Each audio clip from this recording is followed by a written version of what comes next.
উদ্যানৰ বন্যপ্ৰাণী সংৰক্ষণৰ ক্ষেত্ৰত বিভিন্ন সময়ত বিভিন্ন কাম কৰি অহা হৈছে আৰু ইয়াত বন্যপ্ৰাণী সুৰক্ষাৰ বাবে এই কাজিৰঙা ৰাষ্ট্ৰীয় উদ্যানৰ যি কাষতে ৰাষ্ট্ৰীয় ঘাইপথ আছে তাত এনিমেল কৰিডৰ স্থাপন কৰা হৈছে আৰু এই এনিমেল কৰিডৰৰ চাফাই কামত দেখিবলৈ পোৱা গৈছে যে বিভিন্ন সময়ত এই ৰাষ্ট্ৰীয় উদ্যানখনৰ বন বিষয়াৰ লগতে বিভিন্ন বিদ্যালয় মহাবিদ্যালয় NSS কৰ্মী ইয়াত নিয়োজিত হৈছে আৰু আজি এই এনিমেল কৰিডৰ পানবাৰী যি এণ্টি প'চিং কেম্প আছে তাৰ কাষৰে ৰাষ্ট্ৰীয় ঘাইপথৰ এই এনিমেল কৰিডৰত আজি চাফাই অভিযান চলোৱা হৈছে আৰু মোৰ সৈতে কেইবাগৰাকী বিষয়ববীয়া আছে কাজিৰঙা ৰাষ্ট্ৰীয় উদ্যানৰ প্ৰথমগৰাকী মহিলা ফিল্ড ডিৰেক্টৰ ডক্টৰ সোণালী ঘোষ মোৰ সৈতে উপস্থিত আছে বাইদেউ আপোনাৰ ওচৰলৈ আহিছোঁ যিহেতু এটা সুন্দৰ প্ৰচেষ্টা NSSৰ কৰ্মীসকল আছে বন বিষয়াসকল আছে গতিকে কিছু এই প্ৰচেষ্টাৰ বিষয়ে কিছু জানিব বিচাৰিছোঁ Yes, actually আমাৰ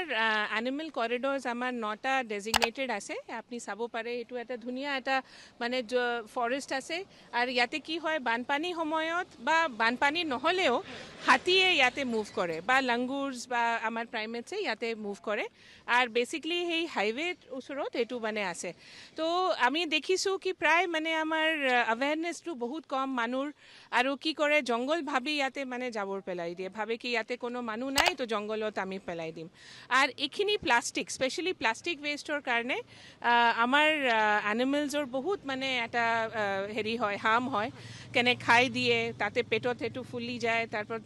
জন্তু মৰিব পাৰে প্লাস আপনি জানে কি প্লাষ্টিক কেতিয়াও ডিগ্ৰেড নহয় মানে 1000 ইয়াৰ্স লাগে তো হেতু কাৰণে আজি আমাক হেতু এটা সুন্দৰ পদক্ষেপ আমাক কলেজে হেল্প কৰিছে আৰু ন্যাশনাল ষ্টুডেন্ট ভলান্টিয়াৰ্স NSCSৰ ষ্টুডেন্টছে আজি ইয়াতে সাফা কৰি আছে যিহেতু ইতিমধ্যে উল্লেখ কৰিছোঁ যে এই চাফাই অভিযানত NSS কৰ্মীও অংশগ্ৰহণ কৰিছে গতিকে কোনখন মহাবিদ্যালয় হয় আলু আমি বোকাখাট যোগানন্দ দেৱ সত্ৰাধিকাৰ গোস্বামী মহাবিদ্যালয়ৰ মই এজন শিক্ষক আৰু লগতে আমাৰ লগত আছে NSS ভলান্টিয়াৰ ছাত্ৰ ছাত্ৰীসকল আজি মুঠ 14 গৰাকী NSS ভলান্টিয়াৰ্ছে আজি পানবাৰী এনিমেল কৰিডৰৰ মানে ৰাষ্ট্ৰীয় ঘাইপথৰ দুই কাষত যিখিনি প্লাষ্টিক আৱৰ্জনা সেইখিনি আমি চাফাই কৰোঁ